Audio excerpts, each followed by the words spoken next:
ఆలోచించి చూస్తే నేను కూడా కొంచెం ఓవర్ పొసెసివ్, ఓవర్ కేర్ అన్నీ కొంచెం ఓవర్ చేయడం వల్ల వాడు నాకు చెప్పలేక ఇబ్బందిగా ఫీల్ అవుతున్నాడేమో.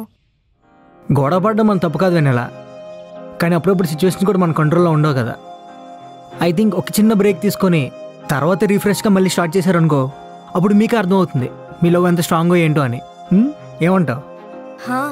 ఈ ఐడియా వర్కౌట్ అయ్యేలా ఉంది. అప్పుడు ఇంకా ఇద్దరికి ఏ ఇష్యూ ఉండదు, ఏ గొడవ ఉండదు. ఇదిగో మళ్ళీ నేను చెప్పానని ట్రై చేయకు. లేదు లేదు, నీకు ఇష్టమైతేనే చెయ్యి, లేదంటే లైట్. ఆలోచించి చూస్తే ఇదే ఒక బెస్ట్ రెమెడీలా అనిపిస్తుంది.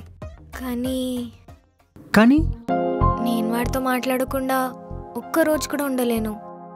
అలాంటిది బ్రేక్ అంటే. I will help you in this.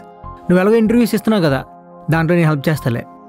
అలా కొంచెం కొంచెం డిస్ట్రాక్ట్ అయ్యి జాబ్ తెచ్చుకున్న తర్వాత మళ్ళీ ఆదిత్యతో మాట్లాడావు అనుకో, అంతా set. Good idea, thanks Kumar. Thanks ఎందుకు, మీ ఇద్దరికి కామన్ ఫ్రెండ్ని, మీకోసం ఆ మాత్రం చేయలేనా?